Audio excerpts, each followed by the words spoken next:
আইয়ুব নবী ওই কুয়া অথবা পুকুরের ভিতরে গিয়ে ডুবতে পড়ায় ওঠে। আইয়ুব আলাইহিস সালাম যখন ওই কুয়ার ভিতরে গিয়ে পড়ায় করতেন, কিতাবের ভিতরে আছে ডুবতে ওঠে আইয়ুব নবী তাকায় দেখে ওনার চেহারা 18 বছর আগে যেমন ছিল হুবহু এখন তা হয়ে গেছে।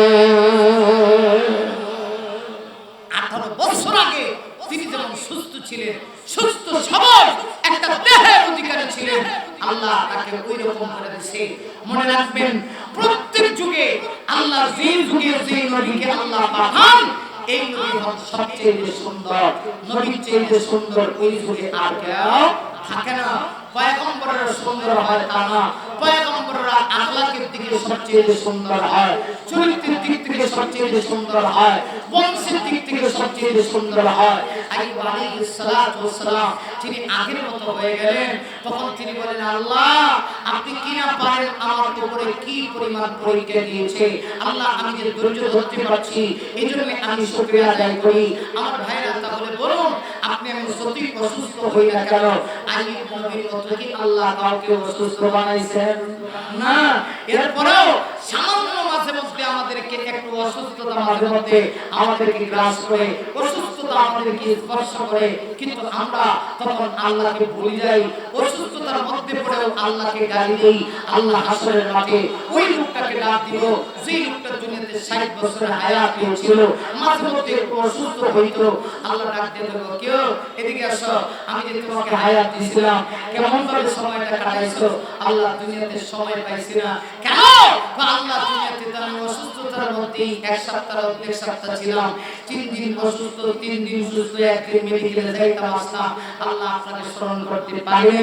আল্লাহ তখন কইল, তুমি কি আমার আইয়ুবের চাইতেও আর বেশি অসুস্থ ছিলা? দাঁড়াও, আসামির কাজ করে দাঁড়াও, আজকে তোমাকে জবাবদিহিতা করতে হবে। কারণ সময় আল্লাহ প্রদত্ত একটা নিয়ামত। এই সময়ের হিসাব কিয়ামতের মাঠে আপনাকে আমাকে প্রত্যেকটা মানুষকে হাসরের মাঠে আল্লাহর সামনে দিতে হবে। আর আমার এইজন্য আল্লাহ পবিত্র কোরআনের ভিতরে সময়ের এত দাম, এত মূল্য। আল্লাহর পবিত্র কোরআনুল কারীমের ভিতরে সময়ের কসম করেছেন, কালের কসম করেছেন, আল্লাহ জামানের কসম করে আল্লাহ বলেছেন, ওয়াল আসর ইন্নাল ইনসানা লাফি খুসর। আল্লাহ বলেন সকল সময়ের, সকল কালের, সকল যুগের আল্লাহ সময়ের কসম করেছেন। আসরের সময়, আসরের সময় বলতে মুফাসসিরিনে কেরাম নয় ভুল ব্যাখ্যা করেছে। আসরের সময় মানে একজন মুফাসসিরিনে কেরাম বলেন আল্লাহ আসরের সময়টার দাম বেশি, গুরুত্ব বেশি, এজন্য আসরের সময়ের কসম করেছেন। কারণ আসরের সময় এমন একটা সময়, ওই সময় একজন ফেরেশতা দুনিয়াতে আসে, আরেকজন ফেরেশতা আসমানে যায়। আমার ভাইরা, একজনের ডিউটি শেষ, আরেকজন ডিউটি পালন করতে আসে, এজন্য আল্লাহ আসরের সময়ের কসম করেছেন। আরেকটা ব্যাখ্যা হলো না, আসরের সময় বলতে মূলত আসরের সময় না, মূলত হায়াতি জিন্দেগির কসম। আল্লাহ বুঝাইতে চায়, ওরে মুমিন, তোমার হায়াতি জিন্দেগির বড় দাম, বড় দাম। এই হায়াতি যদি আল্লাহকে মুহাম্মাদান আবদুল্লাহি ওয়া রাসূলুহু আল্লাযী আরসালাহু বিল হাক্কি বাশীরান ওয়া নাযীরা ওয়া দাঈয়ান ইলাল্লাহি বিইذনিহি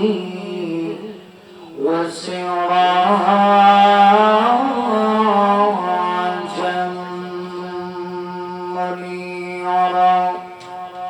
فقد قال الله تعالى في كلامه المجيد وفي فرقانه الحميد. أعوذ بالله من الشيطان الرجيم.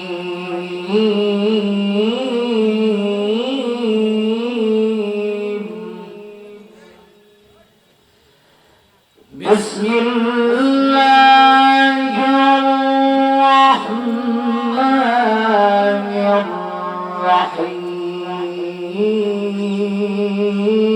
الرحيم الذين يذكرون الله قياما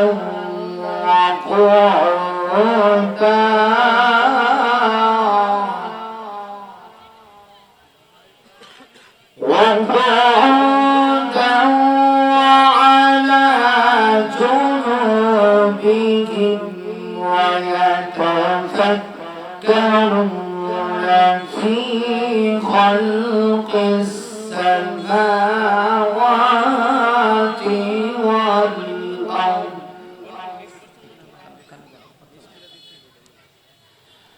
ربنا ما خلقت هذا باطلا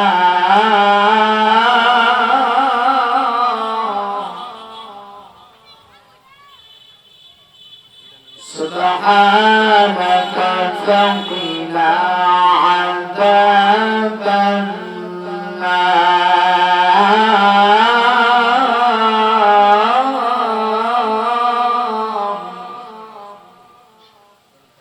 صدق الله العظيم وصدق رسوله النبي الكريم ونحن على ذلك من الشاهدين والشاكرين والذاكرين والحمد لله رب العالمين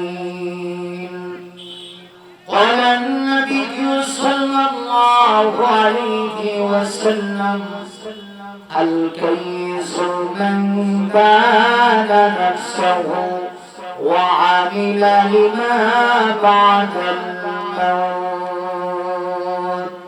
أو كما قال عليه الصلاة والسلام একটু মহব্বত দিয়ে নবীজির প্রেমে মাতোয়ারা হয় অন্তরে অন্তঃকরণ থেকে পৃথিবীর শ্রেষ্ঠ দরুদ যে দরুদ নামাজের স্থান পেয়েছে দরুদটা সকলে একটু আমল করে আওয়াজ করে সবাই বলে اللهم صل على محمد وعلى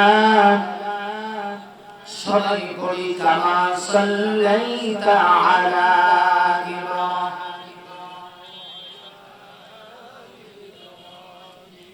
إنك حميد مجيد اللهم بارك على محمد وعلى آل محمد كما باركت على إبراهيم وعلى آل إبراهيم إنك حميد مجيد بلغ العلا بكماله قرآن সকলে আওয়াজ করে كشفت تجابي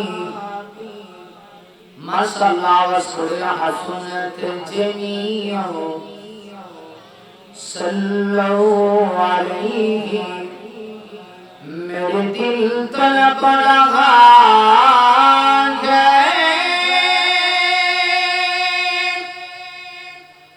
मेरे दिल रहा है सीना ये दवा वही मिलेंगे मुझे चलो मदीना बलगल उला बिकमालिही माशाल्लाह आवाज देন कशफत तुजा আওয়াজটা সুন্দর আরেকটু কানে দেন حسنت جميع خصاله صلوا عليه ছুটিয়ে শাহজালালের নির্ভীক সৈনিকেরা কত বড় গোবিন্দের বই চলেছে মন্ডগোলা ছুটিয়ে শাহজালালের নির্ভীক সৈনিকেরা সৈনিকেরা খতমর গোবিন্দের চলেছে মঙ্গলা গোলা ছুটিয়াই সাংজালালের নির্ভীক সৈনিকেরা খতমর গোবিন্দের চলেছে মঙ্গলা গোলা ওলিদের বমিটি বিপ্লবের মশাল জ্বালা ঠিক না আওয়াজ করবে একটু আওয়াজ পারবেন না জোরে আওয়াজ করে বলেন ঠিক না ওলিদের পাগমিটি বিপ্লবের মশাল জ্বালা ছুটিয়াই সাংজালালের নির্ভীক সৈনিকেরা খতমর গোবিন্দের চলেছে মঙ্গলা গোলা সাংজালালের বিদ্যাপীঠে আসি যারা বাবুল সাথী সাংজালালের বিদ্যাপীঠে আসি যারা বাবুল সাথী সাংজালালের বিদ্যাপীঠে আসি যারা বাবুল সাথী তাকবীরের ধ্বনি দিয়ে ওদের পিঠে আগুন জ্বালা তাকবীরের ধ্বনি দিয়ে ওদের পিঠে আগুন জ্বালা মৌলবাদীর ফসল ফলা ছুটিয়াই সাংজালালের নির্ভীক সৈনিকেরা খতমর গোবিন্দের চলেছে মঙ্গলা গোলা ওলিদের পাগমিটি বিপ্লবের মশাল জ্বালা ছুটিয়াই সাংজালালের নির্ভীক সৈনিকেরা খতমর গোবিন্দের চলেছে মঙ্গলা গোলা সাংজালালের স্বপ্ন ছিল আল কোরআন চলবে আলো সাংজালালের স্বপ্ন ছিল আল কোরআন চলবে আলো সাংজালালের স্বপ্ন ছিল আল কোরআন চলবে আলো শিয়ালের বিদিতি বিপ্লবের মশাল জ্বালা শিয়ালের বিদিতি বিপ্লবের মশাল জ্বালা ছুটিয়াই সাংজালালের নির্ভীক সৈনিকেরা খতমর গোবিন্দের চলেছে মঙ্গলা গোলা ওলিদের পাগমিটি বিপ্লবের মশাল জ্বালা ছুটিয়াই সাংজালালের নির্ভীক সৈনিকেরা খতমর গোবিন্দের চলেছে মঙ্গলা গোলা আলহামদুলিল্লাহ পদহার বাইত দেওয়ানবাড়ি দারুস সুন্নাহ হিফজুল কোরআন মাদ্রাসার উদ্যোগে ঐতিহাসিক আজকের এই পবিত্র মাস মাহফিলের সম্মানিত বিদগ্ধ সভাপতি আজকের এই মাহফিলের যিনি প্রধান আকর্ষণ আজকের এই মাহফিলে যিনি কোরআন সুন্নাহর আলোকে আলোচনা করে আপনাদের প্রাণকে যিনি মনোমুগ্ধকর করে তুলবেন বাংলাদেশের প্রতিযোগিতা একজন ইসলামিক চিন্তাবিদ ইসলামিক স্কলার আন্তর্জাতিক খ্যাতি সম্পন্ন মুফাসসির কোরআন হযরতুল আল্লাম মুফতি ডক্টর সৈয়দ মোহাম্মদ ইয়ানাতুল্লাহ আব্বাসী ও সিদ্দিকী পীর সাহেব জনপুরি ইতিমধ্যে আপনাদের সামনে কথা বলেছেন গাজীপুরের অসংখ্য উলামায়ে কেরামের উস্তাদ গাজীপুরের আলেমদের নয়নের মণি নয়নের পুতুলি বিশিষ্ট ইসলামী চিন্তাবিদ বিশিষ্ট ইসলামী বিশিষ্ট মুফাসসির কোরআন হযরতুল আল্লাম আল্লামা হযরত মাওলানা হাবিবুর রহমান মিয়াজি হাফিজাহুল্লাহ বারাকাল্লাহু ফি হায়াতিহি সকলে বলে আমিন মঞ্চে উপস্থিত প্রত্যেক যুগের নবীর সুযোগ্য উত্তরসূরি ওয়াজিবুল আহকাম হযরত উলামায়ে কেরাম সমবেত সমগ্রামী দিনদার ঈমানদার মুমিন মুসলমান ভাইরা বুড়া বাবারা মাইকের আওয়াজ চতুর্দিক পর্যন্ত গিয়ে বসেছে পর্দানিশীন পরম সতিয়া সম্মানিতা আমেরা সালেহা কবুলা সরলা আমার মা ও বোন আলোচনা শুরুতেই আল্লাহ সুবহানাহু ওয়া তাআলা দরবারে আলিশানে লাখো কোটি শুকরিয়া জ্ঞাপন করছি যিনি অসংখ্যময় পৃথিবীর অসংখ্য পরিবেশ থেকে যাচাই বাছাই করে আজকের এই মোতাবারক জান্নাতের টুকরা বাগানে আমাদেরকে সমবেত হওয়ার তৌফিক দান করেছেন। এজন্য আসুন শুরুতেই আমরা সকলে মিলে অন্তরের অন্তঃস্থল থেকে কালিমাতুশ শুকর পড়ি, সকলে জবান ছেড়ে আওয়াজ করে পড়ি আলহামদুলিল্লাহ। আমার ভাইরা উলামায়ে কেরাম পর্যায়ক্রমে আসবেন এবং বয়ান করবেন, কিন্তু আমার হাতে সময় খুব কম। আমাদের দেওয়ান সাহেব নুরুল ইসলাম দেওয়ান সাহেব উনি আমাকে যখন দাওয়াত করেছেন বলেছেন হুজুর আপনি এসার পরে টাইম দেন আপনার সাথে আগে আমি দুঃখ প্রকাশ করেছি যেহেতু আমার একটি প্রোগ্রাম আছে অনেক দূর সেই শুধু ময়মনসিংহের নামদাইল থেকে আরো অনেক ভিতরে যে কারণে আমি ওনার আবদার রক্ষার্থে মাগরিবের নামাজের পর আমি ওনাকে টাইম দিয়েছি। আমি জানি এই সময় অনেক মানুষ ভাবে যারা আলোচক মাগরিবের পরে তো খুব ভালো মানের কোনো আলোচক থাকে না, আর আমি খুব ভালো মানের আলোচক না। যেহেতু তিনি কাজ করে বেড়াই দাওয়াতের মিশন নিয়ে চলতেছি, যেখানে যে সময় শুরু হয় কথা বলার চেষ্টা করি। আমি আপনাদের কাছে জানতে চাই আমি যদি একটু সময় আমার মনে হয় সর্বোচ্চ আমার 40 মিনিট টাইম আছে, এর ভিতরে আমাকেও ছেড়ে দিতে হবে, আজানও হয়ে যাবে।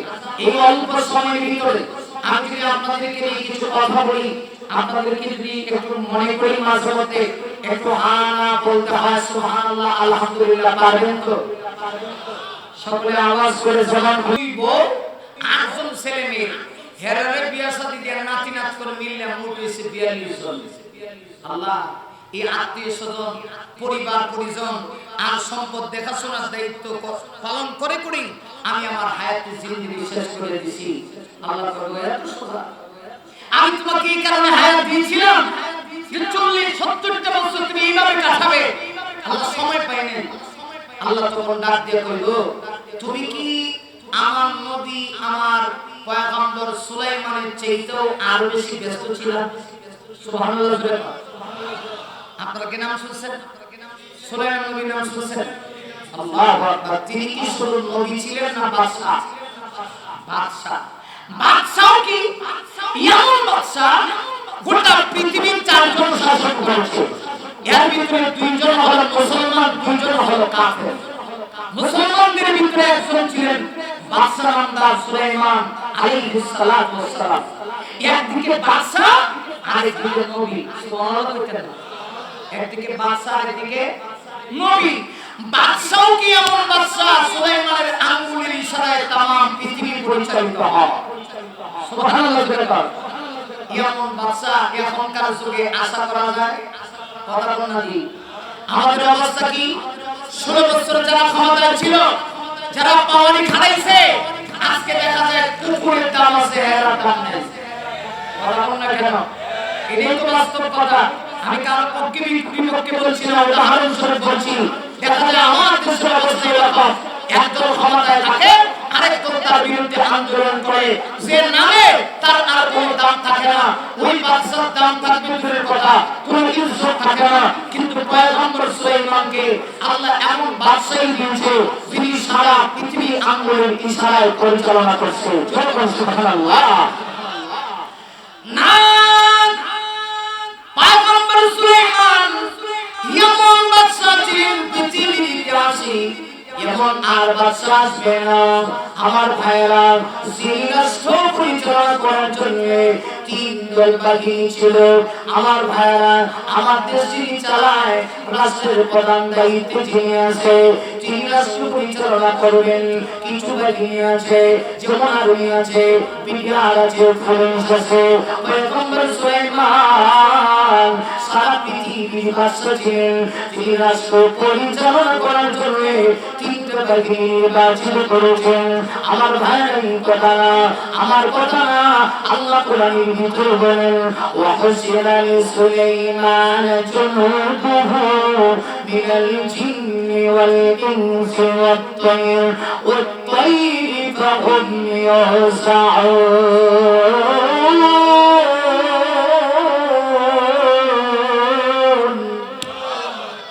আর সুরে বলেন আল্লাহু আকবার।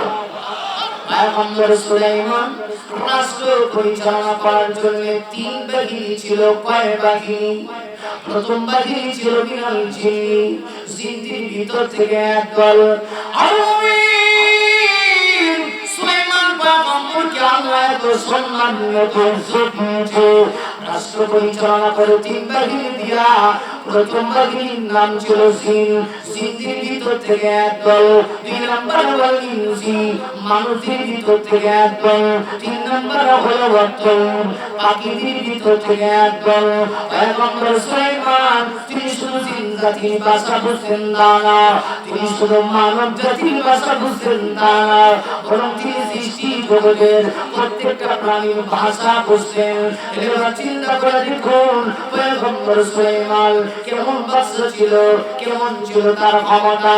আমার ভাইরা তাফসীরের কিতাবে ভিতরে লিখেছি পয়গম্বর সুলাইমান একটা দুইটা বিবাহ না, একটা কিতাবে লেখে সর্বনিম্ন 300 বিবাহ করছে। এখনো শরীরে ভাব হয় না সুবহানাল্লাহ, আরো আসতে কোন সুবহানাল্লাহ। কয়টা 300টা, আর আমরা একটা বিয়া করে ঢাকা সদরঘাট দৌড়া। আর সুলাইমান নবী 300 বিয়া করছে। এখন চিন্তা করে দেখেন এক একজন স্ত্রীর কাছে একদিন করে গেলে কয় শরীর লাগে? 300 দিন, বছরে কয় দিন? 360। এখন তিনি কেমন ব্যস্ত। আল্লাহ বলেন পদহার বাইদের আব্দুল করিম মিয়া তোমার 70 বছরের সময় দিয়েছিলাম হায়াত, তুমি করতে নাই। আমার পয়গম্বর সুলাইমানের চেয়েও কি তুমি আরো বেশি ব্যস্ত ছিলা? যিনি 300 বিয়া করছে তবে যে কারণে আজকে দেখা যায় অনেক দেখেছি আমার এই দেশে যারা ক্ষমতাধর ছিল ওরাও বলতো আমরা 2042 এর আগে ছাড়বো না, কিন্তু আল্লাহ কয় 42 যাবে না, 24 শেষ। আর আস্তে কান আমি জানি আপনারা আমার আওয়াজ দিতেন না, মাগরিবের পরের আওয়াজ না, আমারই আপনারা আওয়াজ দিতেন। আমার ভাইরা, তাহলে কেউ যদি ক্ষমতা পায় ক্ষমতা অপব্যবহার করা যাবে না, হাসরের মাঠে আল্লাহর সামনে জবাব দেওয়া লাগবে। কথাগণ আল্লাহ তখন ওই লোককে কইব পদহার বাইদের এই আব্দুল করিম মিয়ার বেটা 70 বছরের হায়াত দিছিলাম, তুই তো সময় নেই, অথচ আমার সুলাইমান পয়গম্বর কত ব্যস্ত ছিল আমাকে ভুলে যাই। খারাপ সিরিয়াল খারাপ বিচার হইল খারাপ সিরিয়াল খারাপ। এমনি আরেকজন আল্লাহ ডাক দিবেন, কি খবর? দুনিয়াতে কত বছরের হায়াত পাইছিলাম? আল্লাহ দুনিয়াতে হায়াত পাইছিলাম 60 বছর। ভাইরা আমার কুবড়ে দেখুন, আল্লাহ বলবেন 60 বছরের হায়াত পেয়েছো, দুনিয়াতে কেমন ভাবে জীবন যাপন করেছো? তুমি কি আমাকে স্মরণ করছিলেন? আমার স্মরণ তোমার ভিতরে ছিল কি? লোকটা তখন জবাব দিয়া বলবে আল্লাহ গো হায়াত পাইছিলাম ঠিক, কিন্তু আমি দুনিয়াতে অসুস্থ থাকতাম। সপ্তাহে 3 দিন অসুস্থ, 3 দিন আমি সুস্থ, আর একদিন যেই তো মেডিকেলে আমার টেস্ট করতে গিয়া এইভাবেই তো আমার পুরো সপ্তাহটা চলে যাইত। আল্লাহ তখন দেখে দেখে বলবেন বান্দা রে তুমি কি আমার আয়ুর্বেদি চেয়ে তো আরো বেশি অসুস্থ ছিল নাকি? আল্লাহ তখন রাতে আয় পয়গম্বর আপনি আমার সামনে আসুন। আইয়ুব নবী আমার আল্লাহর সামনে যখন হাজির হয়ে যাবে আল্লাহ পাক জিজ্ঞাসা করবেন আইয়ুব পয়গম্বর আমি আপনাকে কত বছর কুষ্ঠরোগে আক্রান্ত করে রেখেছিলাম? আইয়ুব পয়গম্বর ডাক দিয়ে বলবে প্রভু গো 1-2 বছর না 18 বছর না আমাকে কুষ্ঠরোগে আক্রান্ত করেছিল। শুধুমাত্র কুষ্ঠরোগটা আইয়ুব পয়গম্বরকে আল্লাহ বিভিন্নভাবে আল্লাহ পরীক্ষা করেছে। ভাড়া আমার লক্ষ্য করে দেখুন এই পৃথিবীর জমিন আল্লাহ যত নবী রাসূল পাঠাইছেন প্রত্যেক নবীদেরকে আল্লাহ পরীক্ষা করেছে। আমার ভাইরা একটু লক্ষ্য করে দেখুন আইয়ুব পয়গম্বর শুধুমাত্র তিনি নবী ছিলেন তা না, কিতাবের ভিতরে লেখছে তিনি একজন বাদশাহ ছিলেন। শুধু বাদশাহ তা না, আইয়ুব নবীকে আল্লাহ এমন বাদশাহী দিয়েছিল টাকা পয়সা অর্থ বিত্ত ধন সম্পদ কোনো দিক থেকে কম দেয় নাই। এই কারণে শয়তান একদিন আল্লাহকে ডাক দিয়া বলে আল্লাহ গো আইয়ুব পয়গম্বর আপনাকে স্মরণ করে সুখে থাকার কারণে স্মরণ করে বলে কিছু আপনি কম দেন নাই। আইয়ুব আলাইহিস সালাতু ওয়াস সালাম একটা দুইটা না 8টা বিবাহ করেছে, সম্পদের অভাব ছিল না। এই কারণে শয়তান ডাক দিয়া বলে আল্লাহ গো আইয়ুব যে আপনাকে স্মরণ করে আপনার জিকির করে এর কারণ হলো আইয়ুবের কোনদিন কিছুর অভাব নেই। আল্লাহ পাক তাই বুঝি শয়তান বলে প্রভু তাই তো আল্লাহ ভাই আইয়ুব আপনাকে কিভাবে স্মরণ করতো আস্তে দিয়ে আস্তে আল্লাহ ভাই আইয়ুব আপনাকে এইভাবে স্মরণ করতো না। আল্লাহ বলেন শয়তান রে আমি তোর কথা মানতে পারছি না। শয়তান ডাকে আল্লাহ গো আপনি আমাকে একটু সুযোগ দেন না, আমি আইয়ুবকে একটু টেস্ট করতে চাই সত্যি আইয়ুব আপনাকে মহব্বত করে কিনা, আমি একটু বিপদে ফেলে দিয়া আমি আইয়ুবকে একটু পরীক্ষা করতে চাই। আল্লাহ ডাকে ঠিক আছে আমি তোমাকে সুযোগ দিলাম। শয়তান ডাক দিয়া বলে আল্লাহ গো আপনি আমাকে স্পেশালি একটু পাওয়ার দেন, আমি আইয়ুবকে একটু টেস্ট করতে চাই। আচ্ছা ঠিক আছে করো, কেমনে করলাম ভাইরা কিতাবের ভিতরে লিখি আইয়ুব আলাইহিস সালাতু ওয়াস সালামের এত বেশি দামি দামি উটের পাল ছিল। হঠাৎ করে উটের পালের ভিতরে একটা বাতাস আসলো, বায়রা জনিত বাতাস এসে উটের পালের গায়ে লেগে গেল। ওই বায়রা জনিত বাতাস থেকে আইয়ুব নবীর উটের পাল সঙ্গে সঙ্গে শেষ, একসঙ্গে সব উট মারা গেল। আল্লাহর পক্ষ থেকে পরীক্ষা নবী আইয়ুবের কাছে এসে বলেন আইয়ুব পয়গম্বর আপনার যে একটা উটের পাল ছিল হঠাৎ করে একটা বাতাস এসে উটের পাল সব কিছু ধ্বংস করে দিয়েছে, উটগুলি মারা গেছে। আইয়ুব নবী তখন ডাক দিয়া কয় আলহামদুলিল্লাহ উট আমার আল্লাহ দিছে, আমার আল্লাহ দিয়েছে, তাতে কি আমার কি সমস্যা? আমার কোন সমস্যা নেই গো। আইয়ুব নবী বলে আলহামদুলিল্লাহ। শয়তান কয় পারলাম না, এখন কি করবে, কেমনে আইয়ুবকে টেস্ট করবে?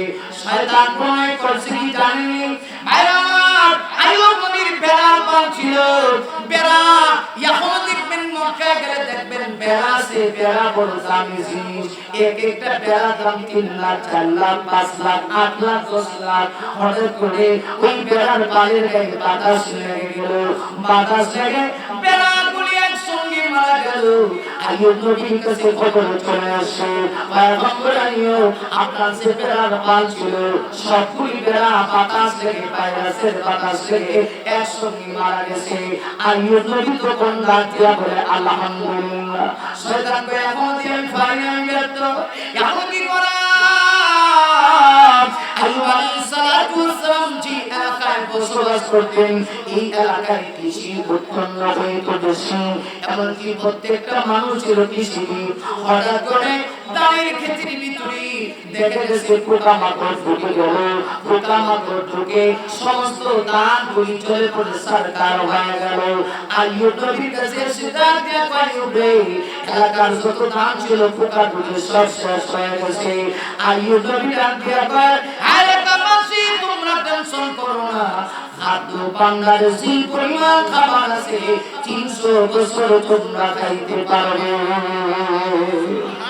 আল্লাহু আকবার, আরো জোরে আওয়াজ করে আল্লাহু আকবার। টেনশনে কিচ্ছু নেই, খাদ্য ভান্ডারে যে পরিমাণ খাবার আছে 300 বছর খাইতে পারবে। এখন শয়তান কয় তাহলে খাদ্য ভান্ডারে আগুন লাগিয়ে দিন।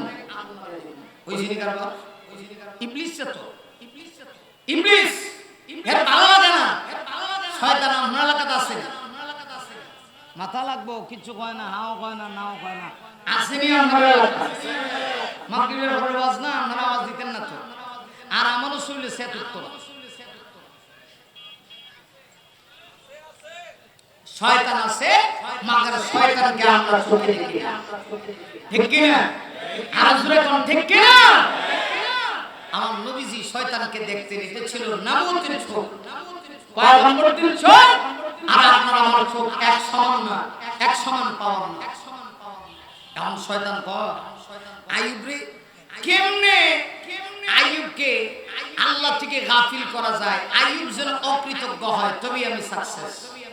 এখন শয়তান কয় তাহলে খাদ্য ভান্ডারে আস্তে করে কাছে গাড়ি নিচে খাদ্য ভান্ডারে আগুন লাগাই দিবি। দেখা গেছে শয়তান এবার খাদ্য ভান্ডারের মধ্যে গিয়ে আগুন লাগাই দিয়েছে। যেমনি আগুন লাগাইছে খবর গেছে আইয়ুব নবীর কাছে, এই পয়গম্বর এখন কি করবেন? আপনি যে খাদ্য ভান্ডারে খাদ্য সঞ্চয় করে রাখছিলেন, জমা করে রাখছিলেন, এখানে তো আগুন লাগাই দিয়েছে শেষ। আইয়ুব আলাইহিস সালাতু ওয়াস সালাম কয় আলহামদুলিল্লাহ। সুবহানাল্লাহ কইবেন আর আসতেন সুবহানাল্লাহ।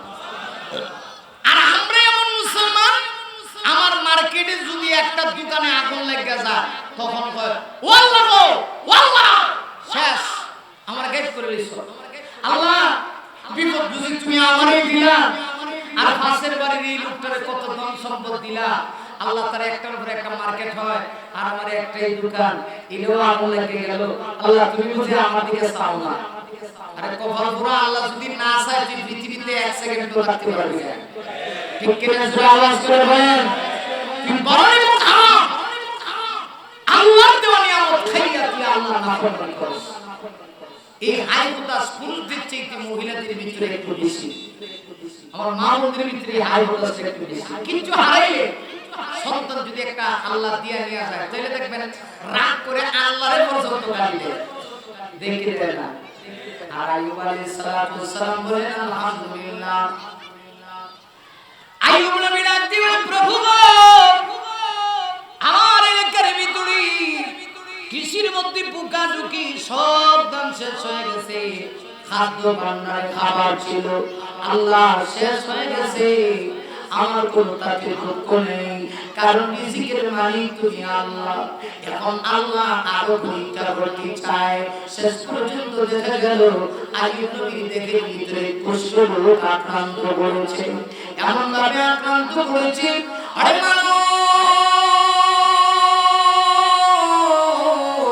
আইয়ুব নবীর দেহের ভিতরে পোকামাকড় এমন ভাবে আক্রান্ত করেছে আইয়ুব নবী দেখে গেল হাড়ি থেকে গোশত পর্যন্ত আলাদা হয়ে যাচ্ছে আমার ভাইরা পচা আর দুর্গন্ধ শরীরের মধ্যে সৃষ্টি হয়ে গেছে এই অবস্থায় আইয়ুব আলাইহিস সালাতু ওয়াস সালামের 8 জন স্ত্রী ছিলেন 7 জন স্ত্রী অকমত আমরা আর আইয়ুবের সঙ্গে সংসার করব না আইয়ুব নবীকে ডাক দিয়া কয় আইয়ুব পয়গম্বর আমরা আর আপনার কাছে লাগতে চাই না কারণ আপনার যে জুস ছিল লাবণ্য ছিল চেহারা ছিল সৌন্দর্য ছিল এখন আর আপনার কিছু নেই এখন আমরা কি থেকে আপনার কাছে রাখবো আপনার সম্পদ নাই আপনার অর্থবিত্ত ছিল এগুলা নেই আপনার চেহারা নাই গো আপনার চেহারার ভিতরে পছন্দ হয়ে গেছে কষ্ট রোগে আক্রান্ত করেছে কিন্তু একজন স্ত্রী ছিলেন যে স্ত্রীর নাম ছিল বিবি রাহিমা বিবি রাহিমা ডাক দেয়া কয় না অপরাধের স্বামী আমি শুধু আপনার সুখের দিনের সাথী ছিলাম তা না আমি আপনার দুঃখের দিনের সাথী হইতে চাই আমার ভাইরা বিবি রহিমা এমন ভাবে তার স্বামীকে ভালোবাসেন বিবি রহিমা ডাক দিয়ে কয় স্বামী গো অন্যান্য স্ত্রী যারা আছে সবাই আপনাকে ছেড়ে যেতে পারে কিন্তু আমি ছাড়বো না আমি ছেড়ে যেতে পারি না কারণ রহিমা সাধারণ কোন বংশের না তাফসীর কিতাবের ভিতরে লেখে তিনি ছিলেন ইউসুফ নবীর বংশের মহিলা ভাইরা আমার কথায় আছে জাতির মেয়ে কালো বলো নদীর জল খোলাও ভালো আরো আসতে কোন আরো জোরে আওয়াজ করে বলেন ঠিক না জাতির মেয়ে কালো বলো নদীর জল খোলাও ভালো এগুলো বিবাহ করতে গিয়া আগেকার যুগে মুরব্বীরা বংশ দেখতো মেয়ের নানি দেখতো আর এখন দেখা লাগে না ফুলা বিয়া কইরা মা বাপ সহ আনা লাগে না মা বাপের রাজি কইরা লাগে না নিজে নিজেই বাড়িতে লয়া আয়া করে এটা আগে এখন আর এগুলো দেখে না আগে মানুষ বিয়া করাইলে দেখতো যে মেয়ে আমার ছেলের লেগে আনবো এই মেয়ের নানি কেমন নানিরা হক কি নানি বাচ্চা কি পরিমাণ দিছে আর এখন এমন যুগ আইছে যে এটা ডেরি যুগ হসপিটালের সামনে গেলে দেখবেন বিভিন্ন জায়গায় লেখা থাকে দুটি সন্তানের বেশি নয় একটি হলে ভালো হয় নাউজুবিল্লাহ আগামী বছর দিয়ে দিন আরো কিছুদিন পরে লেখা থাকবেন না হইলে আরো বেশি বাবা এই যুগে আমরা বসবাস করতেছি যে কারণে আজকে শান্তি নেই রহিমা ডাক দিয়া কয় স্বামী গো আমি শুধুমাত্র আপনার সুখের দিনে আপনার পাশে ছিলাম তা না আমি আপনার দুঃখের দিনেও আপনার পাশে থাকতে চাই সবাই আপনাকে ছেড়ে চলে যেতে পারে কিন্তু আমি যাব না কারণ রহিমা বংশের মেয়ে ছিল ইউসুফ নবীর বংশধর সাধারণ কথা না রহিমা হয়ে গেলেন আল্লাহ পাকের কি পরীক্ষা দেখেন চেহারার মধ্যে এমন ভাবে পছন্দ করতে শুরু হয়েছে, শেষ পর্যন্ত এলাকার লোকেরা আইয়ুব নবীকে আর দেশে থাকতে দিবে না, এলাকায় থাকতে দিবে না। তিনি চলে যাবেন একটা জঙ্গলে। রহিমা ডাক দেয়া স্বামী গো, আমি আপনার সাথে আছি, 3-24 ঘন্টা আমি প্রাণ ভরে আপনার খেদমত করব, আর আপনি প্রাণ ভরে আপনার আল্লাহকে স্মরণ করবেন। আর আস্তে কোন সুবহানাল্লাহ, আরো জোরে কোন সুবহানাল্লাহ।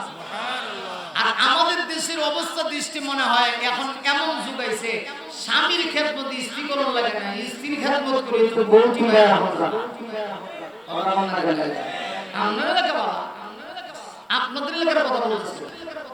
কিছুদিন পরে পরে দেখবেন মহিলারা মুখ খোলা রাখে যে তোমার 2 ভরি স্বর্ণ দিব মনে, তখন খুশি। তোমার 50,000 টাকা একটা শাড়ি দিব মনে, সে খুশি। আর আগের যুগের মহিলা স্বামীরা কিছু দিলেও খুশি ছিল, না দিলেও খুশি ছিল, ঠিক কি না? এই যুগ আর নাই, এখন আর আগের মতো শান্তি নাই। বিবি রহিমা ডাক দেয়া স্বামী গো, সবাই আপনাকে ছেড়ে দিতে পারে, কিন্তু আমি ছাড়বো না। চলেন আপনি আর আমি এলাকা ছেড়ে চলে যাই, একটা জঙ্গলে যাই। সুবহানাল্লাহ জোরে বলেন। স্বামীকে নিয়ে একটা জঙ্গলে চলে গেলেন। গহীন জঙ্গল, কোন মানুষ সেখানে বসবাস করে না। রহিমা তার স্বামী আইয়ুব নবীকে নিয়ে তিনি সেখানে বসবাস করতে শুরু করলেন। স্বামীর খেদমত করে। এই দুর্গন্ধ তার কাছে দুর্গন্ধ মনে হয় না, সুগন্ধ মনে হয়। সুবহানাল্লাহ জোরে বলেন।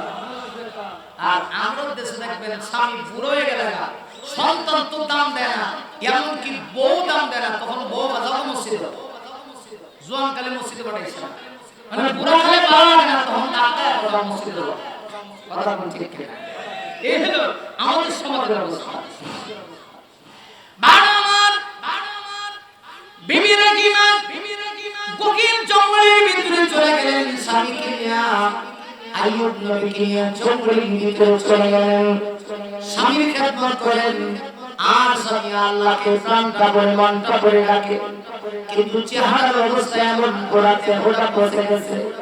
আইয়ুব নবী মাঝে মধ্যে এমন অবস্থা হয়, পোকামাকড়ের কামড় তিনি সহ্য করতে না পেরে নিজের হাত দিয়ে মাঝে মধ্যে পোকা এনে দেখে ভিতরে লাগায়া বলেন, খা, ইচ্ছা মতো খা, আমার আল্লাহ তোকে সুযোগ দিয়েছে, যত ইচ্ছা তত খা, আমার কোনো দুঃখ নেই। এরপরেও তিনি আল্লাহ শুকরিয়া আদায় করেন। এই দিকে রহিমা মনটা ভরে প্রাণটা ভরে স্বামীর খেদমত করে। আমার ভাইরা কিছুদিন পরে দেখে গেল আইয়ুব নবীর কাছে অবশিষ্ট যে খাবার ছিল, খাবারটা শেষ হয়ে গেছে। রহিমা এবার চিন্তা করে স্বামীকে কেমনে খাবারের ব্যবস্থা করি। আর রহিমা অনেক জমায়া ছিল, শ্বাস পর্যন্ত ছিল রহিমা স্বামীর খাবারের জন্য পরের বাড়ি থেকে পর্যন্ত তিনি কাজ করেছেন। কাজ করে করে করে করে স্বামীর জন্য খাবারের ব্যবস্থা করেছেন। এমনকি কিতাবের ভিতরে কি হঠাৎ করে আইয়ুব আলাইহিস সালাতু ওয়াস সালামের একদিন কিছু দিরহামের জরুরত হইল। রহিমা তালাশ করে দেখে দিরহাম তো তার কাছে অবশিষ্ট নেই, কেমনে জোগাড় করবে? বিবি রহিমা নিজের মাথার চুলগুলি কেটে তিনি বিক্রি করে দিলেন, বিনিময়ে দিরহাম পাইলেন, স্বামীর জন্য নিয়ে আসেন। কিন্তু শয়তানের কাছে ভালো লাগে না, শয়তান বড় কষ্ট পায়। হায় হায়, এত চেষ্টা করি কিন্তু আইয়ুবকে দেখা যায় প্রকৃতজ্ঞ বানানো যায় না। আইয়ুব থেকে তার স্ত্রী রহিমাকে আলাদা করা যায় না। শয়তান আবার চিন্তা করলো আইয়ুব নবীর সামনে এসে কিভাবে কোথা দিবে। শেষ পর্যন্ত এসে বিবি রহিমা চুল বিক্রি করে তিনি যখন মাথা কাপড় দিয়া পরে স্বামী আইয়ুবের কাছে আসলেন, এদিকে শয়তান এসে ডাক দেয়া কয়, আইয়ুব আপনি জানেননি আপনার স্ত্রী আপনাকে খাবার দেওয়ার জন্য অন্যের বাড়িতে কাজ নয়, বরং চুরি করে করে আপনার খাবারের ব্যবস্থা করে শেষ পর্যন্ত চুরি করার কারণে এলাকার মানুষকে তার মাথার চুল কেটে দিয়েছে। আইয়ুব নবী কিন্তু সেই কথাটা বিশ্বাস করে ফেলেছেন, কারণ তিনি তো আলিমুল গায়ব না। আমার ভাইরা, রহিমা যখন আসলেন, আইয়ুব নবী বললেন, রহিমা একটা কাজ করো, শোনো, আমার কাছে অভিযোগ এসেছে তুমি নাকি এলাকায় গিয়ে চুরি করছো আমার খাবার জোগাড় করার জন্য, আমার জরুরত পূর্ণ করার জন্য তুমি নাকি এলাকায় গিয়ে চুরি করেছো। আমি কি হারাম খাবার খাইতে চাই না, আমি শুনেছি চুরি করার অপরাধে লোকেরা তোমাকে ধরে তোমার মাথার চুল কেটে দিয়েছে। বিবি রহিমা ডাক দেয়া কয়, স্বামী গো, আপনি যে আমার ব্যাপারে এই ধারণা করতে পারেন আমি এরকম না, আমার প্রতি এমন বিশ্বাস আপনি রাখেন না। আইয়ুব নবী শেষ পর্যন্ত রাগান্বিত হইয়া রহিমাকে ডাক দিলেন, রহিমা গো, তোমার মাথার কাপড়টা সরাও। রহিমা যখন মাথার কাপড় সরাইছি, আইয়ুব নবী থেকে রহিমার মাথার চুল কাটা। এমনিতেই তিনি বলেন, তাহলে আমার কাছে যে খবর এসেছে এটা তো সত্য, আন্না হয় চুল কাটা কেন, তুমি চুরি করেছো, এলাকায় ধরা পড়েছো। আল্লাহ তখন জিবরীলকে ডাক দিয়ে কহে, জিবরীল দৌড়ে যাও, আইয়ুব নবীর কাছে গিয়ে জানা দাও রহিমার ব্যাপারে আইয়ুব নবী যে ধারণা করেছে এটা সত্য না, বরং রহিমা একজন সাইয়্যিদা, একজন ভদ্র তাহারা পবিত্র একজন মহিলা ছিলেন। সুবহানাল্লাহ। যাও জিবরীল, জানা দাও আইয়ুব নবীর কাছে যিনি যা ধারণা করেছে সম্পূর্ণ মিথ্যা, এটা সত্য নয়। এখানে শয়তান দেখেছে, শয়তান ক্লিক মারছে। আমাদের সমাজের ভিতরে দেখবেন যে করে স্বামী আর স্ত্রীর মিল আছে, এই ঘরে অশান্তি সৃষ্টি করার জন্য শয়তান ঢুকে বিভিন্ন ভাবে ষড়যন্ত্র করে। ঠিক কিনা? আওয়াজ করে, আওয়াজ করে বলেন ঠিক কিনা? এইজন্য স্বামীরা একটু ভালো করে বুঝে শুনে আপনার স্ত্রীর ব্যাপারে কখনো যদি কোনো অভিযোগ আসে, আগে যাচাই বাছাই করতে হবে, যাচাই করতে হবে। আগে যাচাই বাছাই করবেন, তাকিদ করবেন যেটা কতটুকু সত্য। আর না হয় এমন হতে পারে শয়তান এমন পেশ লাগাবে, অবশেষে আপনার সুন্দর সংসারের মধ্যে আগুন ধরে যাবে। আমার ভাইরা, এই দিকটা লক্ষ্য করে দেখেন। এরপরেও রহিমা অসন্তুষ্ট না। আইয়ুব আলাইহিস সালাতু ওয়াস সালাম শেষ পর্যন্ত রহিমার উপর রাগান্বিত হয়ে এই কথা বলে ফেলেছিলেন, যদি তুমি সত্যি চুরি করে থাকো তাহলে শাস্তি হিসাবে আমি তোমাকে 100টা বেতের আঘাত করব। আমি কসম করে বলি 100টা বেতের আঘাত করব। মনে রাখবেন, পয়গম্বরদের মুখ থেকে যে কথা বের হয় এটা আল্লাহ ডাইরেক্ট কবুল করে। পয়গম্বররা কসম করলে কসম পূর্ণ করে, পয়গম্বররা কখনোই কসম অপূর্ণ করে না। কিন্তু রহিমা তো আসলে অপরাধী না, আইয়ুব নবী কথা বলে ফেলেছেন। এরপরেও রহিমা এমন স্বামী ভাগ্যশীল একটা মহিলা ছিলেন, তিনি আল্লাহর কাছে বলতেন, আল্লাহ, আমার স্বামী আমার উপর রাগ করে যা বলেছে তাতে আমি কষ্ট পাই না। আল্লাহ, তুমি আমার স্বামীকে যদি ভালো করে দাও তাতেই আমি খুশি আছি। জুড়ে বলি সুবহানাল্লাহ। আমার ভাইরা, পৃথিবীর ইতিহাস বলে যে এমন মহিলা, সাইয়্যিদা মহিলা, তাহেরা মহিলা পৃথিবীর ইতিহাসে যতগুলি আল্লাহ ওয়ালি মহিলা ছিলেন তাদের মধ্যে একজন ছিলেন বিবি রহিমা। ঠিক কিনা? শেষ পর্যন্ত আল্লাহ পাক তাকে পরীক্ষা করতে চাইলেন। টাইম হয়ে গেছে না? টাইম শেষ? 7টা কত বাজে? আচ্ছা, তাহলে আমি 7:30 পর্যন্ত সালাম। আপনাদের অসুবিধা হবে? আর জোরে অসুবিধা হবে? আলহামদুলিল্লাহ, অনেক সুন্দর মজমা। আল্লাহ পাক শেষ পর্যন্ত আবার পরীক্ষা করতেছেন যে দেখি আইয়ুব বিপদে পড়ে আমাকে ভুলে যায় কিনা। পুরো দেহ পচে গেছে, এমনকি হাড্ডি থেকে গোশত আলাদা হয়ে গেছে, পচে গোশত রোগে আক্রান্ত হয়ে। সর্বশেষ আইয়ুব আলাইহিস সালাতু ওয়াস সালাম যে জবান দিয়ে আল্লাহকে স্মরণ করতেন, এই জবানের মধ্যে পছন্দ করতে শুরু হয়ে গেছে। আল্লাহু আকবার। আর জোরে আল্লাহু আকবার। বানামার সর্বশেষ আইয়ুব আলাইহিস সালাতু ওয়াস সালামের জিহ্বার ভিতরে যখন পছন্দ করতে শুরু হয়ে গেল, আইয়ুব নবী তখন আল্লাহকে ডেকে ডেকে বলে, আল্লাহ গো, আমার শরীরের অঙ্গ প্রত্যঙ্গগুলি পচে গেল। আল্লাহ, আমি অভিযোগ করি নাই। আল্লাহ গো, কিন্তু এখন তুমি আমার জিহ্বার ভিতরে পচন দিও না। জিহ্বাটা যদি পচে যায়, জিহ্বা যদি নষ্ট হয়ে যায়, আল্লাহ আমি তোমাকে কেমনে স্মরণ করব? এই জিহ্বা দিয়া আমি তোমাকে স্মরণ করি। আল্লাহ আমার দেহের সব কিছু যদি পচে যায়, আমার কোনো দুঃখ নেই, আমি তাতে কোনো কষ্ট পাই না। আল্লাহ আমার জিহ্বা তুমি পচে দিও না। জিহ্বা যদি পচে যায়, আল্লাহ আমি তোমাকে কেমনে স্মরণ করব? এমনিতে আল্লাহ জিবরিলকে ডাক দিয়ে বলেছিলেন, দৌড়ে যাও, আমি যা চেয়েছিলাম তা হয়ে গেছে। আমি যে চেয়েছিলাম আমার এই অগ্রমী কঠিন বিপদে পড়ো, আমি আল্লাহকে স্মরণ করো কিনা? আজকে একটা 2টা বছর না, 18 বছর কষ্ট করে আইয়ুব নবী আক্রান্ত। এই অবস্থায় তিনি আমাকে 1 সেকেন্ডের জন্য বলে নেই, ওরে জিবরিল, আমার বন্ধু আইয়ুবের কাছে গিয়ে বলো, আইয়ুব নবীকে আমি আল্লাহ এই মুহূর্তে সুস্থ করে দিব। একটা কথা গিয়ে বলো, আমার বন্ধু আইয়ুবকে জানায় দাও, সামনে একটা কুয়া আছে, অথবা কিনারে আছে একটা পুকুর আছে। অনেকে ভাবতেছে হুজুর, আওয়াজ যদি আপনার সঙ্গে দিয়ে দিই, এরপরে আওয়াজ কেমনে দিব? এই কোরআনের মঞ্চে আওয়াজ দেওয়া দরকার। আপনি আমি এখানে এসে দুর্বল হয়ে বসে থাকলে হবে না। আপনাকে আমাকে এখন সজাগ হতে হবে।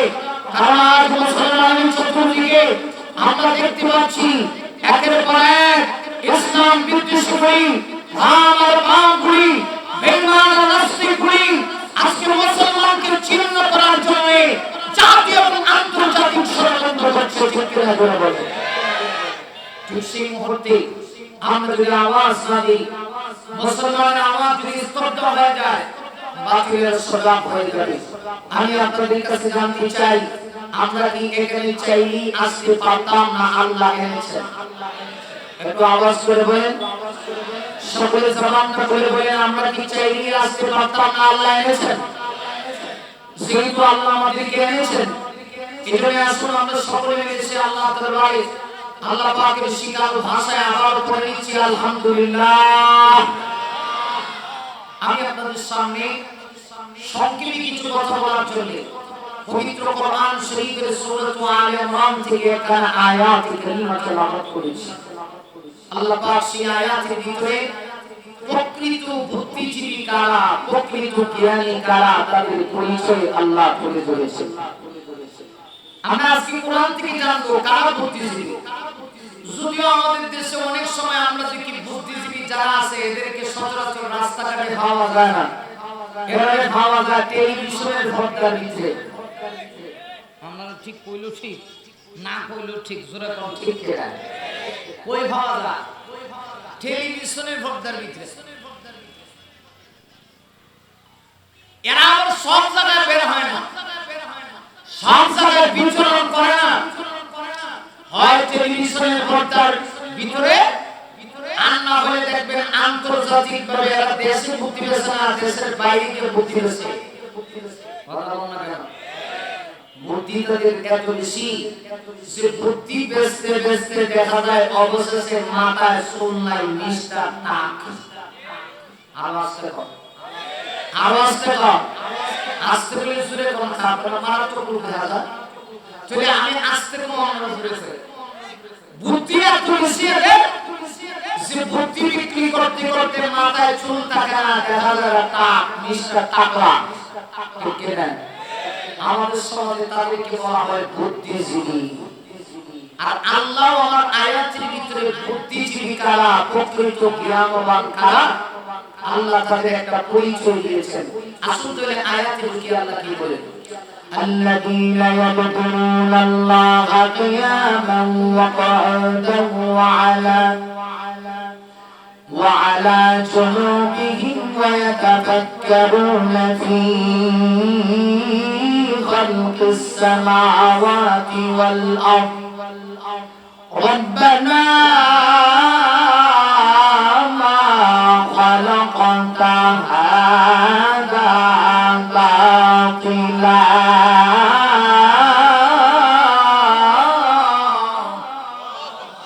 الله أكبر के बारे में सुरकन अल्लाह अकबर সুবহানাকা ফাকিনা আযাবান নার।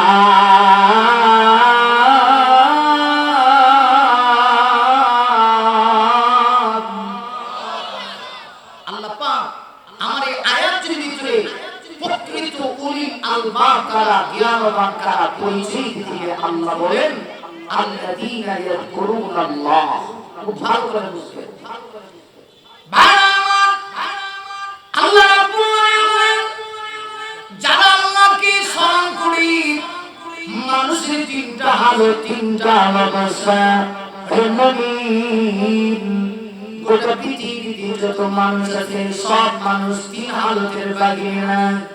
আল্লাহ বলেন প্রকৃত জ্ঞানবান তারা, প্রকৃত বুদ্ধিজীবী হলো তারা যারা আমি আল্লাহকে স্মরণ করে তিনটা হালতে আমাকে স্মরণ করে। একটা হালত হলো কিয়ামান। আল্লাহ বলেন যারা দাঁড়ানো অবস্থায় আমি আল্লাহকে স্মরণ করে। আল্লাহ ডাক দিয়ে বলেন শুধুমাত্র তারা দাঁড়ানো অবস্থায় আমি আল্লাহকে স্মরণ করে তা না, ও কুউদান বসা অবস্থায় আমি আল্লাহকে স্মরণ করি। ওয়া আলা জুনুবিহিম, এমনকি নিদ্রা অবস্থায়, শোয়া অবস্থায় তারা আমি আল্লাহকে স্মরণ করি। একটু লক্ষ্য করে দিব গোটা পৃথিবীতে যত মানুষ আছে সব মানুষ তিন হালতে আছে। কেউ দাঁড়ানো, কেউ বসা, কেউ বা শোয়া। এই তিন হালতের বাইরে পৃথিবীতে কোনো মানুষ নাই।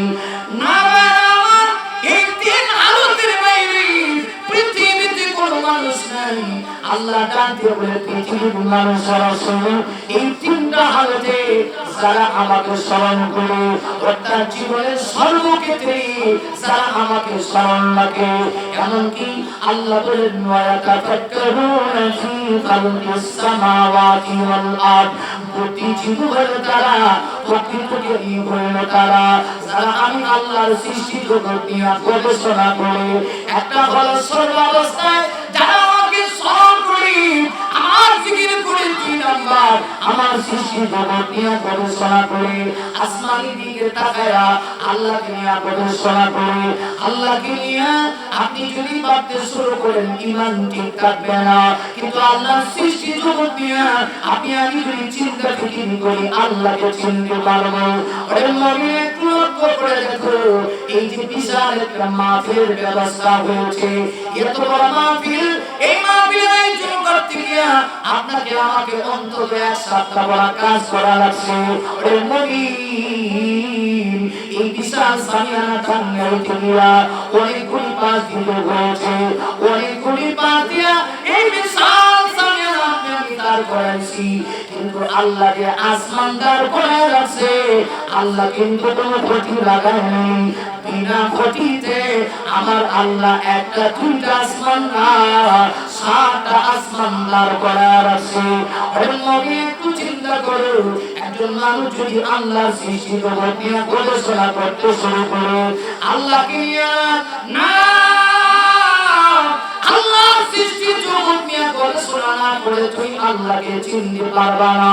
আসমানি থেকে যদি একজন মানুষ লক্ষ্য করে, তাহলে তার ব্রেন যদি ভালো থাকে, প্রকৃত ব্যক্তি যদি হয়, সে চিন্তা করে বের করবে আসমান এমনি এমনি দাঁড় হয় নাই, বরং আসমান একজন দাঁড় করেছেন। তিনি কে? আওয়াজ দেবো, আরো জোরে বলেন তিনি কে? এমনি না, আসমান একজন দাঁড় করায় রাখছে বিনা ক্ষতিতে। আসমান নিয়ে একজন মানুষ যদি গবেষণা করে আল্লাহকে চিনতে পারবে। জমিন নিয়ে একজন মানুষ যদি গবেষণা করে আল্লাহকে চিনতে পারবে। এই বিশাল সৃষ্টি জগতের দিকে যদি একজন মানুষ তাকায় আর ব্রেন যদি সুস্থ হয়, তাহলে তার ব্রেন অবজার্ভ করে বলে দিবে এই সৃষ্টি জগৎ এমনি এমনি দাঁড়ায় নেই, বরং গোটা সৃষ্টি জগৎ একজন পরিচালনা করেন। তিনি কে? আল্লাহ বলেন এই গবেষণা যারা করে এরা হল বুদ্ধিজীবী। আর আমরা কিছু দেখবেন কিছু সামজি ছিল আছে, আল্লাহ রইছিল না, কথা বলা কেন আসেনি?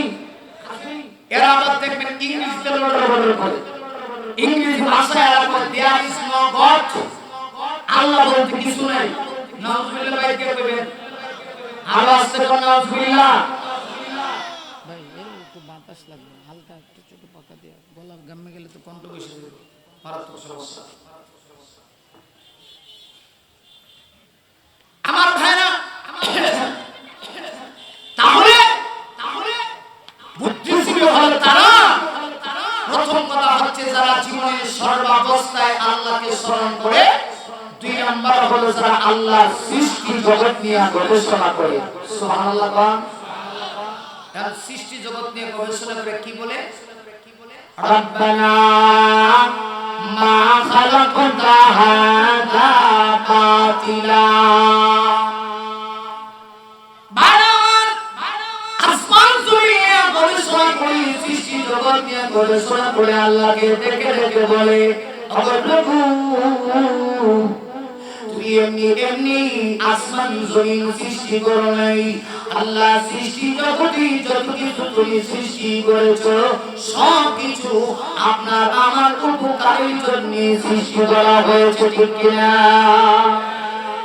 সৃষ্টি জগৎ নিয়ে গবেষণা করে এই কথা বলে, মা খালাকতা হাযা বাতিলা, আল্লাহ আপনি অনর্থক ভাবে কোনো কিছু সৃষ্টি করেন নাই। সুবহান আল্লাহ, আপনি পবিত্র, সর্বপ্রকারের দোষ ত্রুটি থেকে পবিত্র, নাপাকি থেকে পবিত্র। আল্লাহ আপনি সর্বপ্রকারের গুনাহ থেকে পবিত্র। আল্লাহ ফাকিনা আযাবান নার, আপনি আমাদেরকে জাহান্নামের আগুন থেকে পানাহের মুক্তি দান করেন। এই হলো বুদ্ধিজীবীর পরিচয়। তাহলে কি পাইলাম? বুদ্ধিজীবী তারা জীবনের সর্বক্ষেত্রে তিন হালত মানে কি? মানে সর্বাবস্থায় যারা আল্লাহকে স্মরণ রাখে, সুখী যে আল্লাহকে স্মরণ রাখে, দুঃখী যে আল্লাহকে স্মরণ রাখে, সে হলো বুদ্ধিজীবীর প্রথম পরিচয় পাওয়া গেল।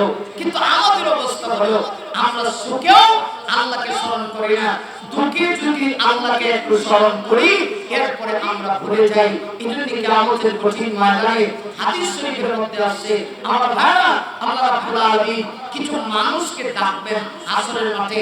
এর মধ্যে একদল লোক এমন ছিল যারা দুনিয়াতে হায়াত পেয়েছিল, কিন্তু হায়াত পায় হায়াতের জিন্দেগিতে ওরা আল্লাহকে স্মরণ করে নাই। আল্লাহ তাদেরকে ডাকবেন শ্রেণী বিন্যাস অনুযায়ী।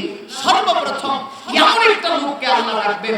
আমার ভাইরা একটু খেয়াল করেন, যে লোকটা দুনিয়াতে অনেক টাকা পয়সার মালিক ছিল, ধন সম্পদের মালিক ছিল, আল্লাহ তাকে ডাকবেন, এই এদিকে আল্লাহ তাকে ডাকবেন।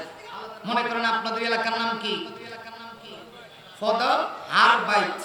বাবা এইলো ভালো করে উচ্চারণ করতে আগে ভালো করে তাকরার করুন, মোটামুটি একেবারে সহজ না। পদহার বাইত, এই পদহার বাইতের কোন একটা লোক যাকে আল্লাহ 70 বছরের হায়াত দিয়েছিলেন, আসরের মাঠে আল্লাহ তাআলা ডাকবেন, এই এদিকে আমি যে তোরে হায়াত দিয়েছিলাম, হায়াতের জিন্দেগি তুমি কি আমাকে স্মরণ করছিলা? তখন সে বলবে, আল্লাহ আপনাদের স্মরণ করব, এই অল্প হায়াত দিয়ে দুনিয়াতে পাঠাইছিলেন, সম্পদ তো আমার কম ছিল না, আমি মিরের বাজারে 3টা মার্কেটের মালিক ছিলাম। কটা মার্কেট? 3টা। অনেকগুলি দোকান ছিল, অন্তত 60 জন কর্মচারী আমার ছিল। আল্লাহ 2টা বিয়ে করছিলাম, 8 জন সন্তান আছে।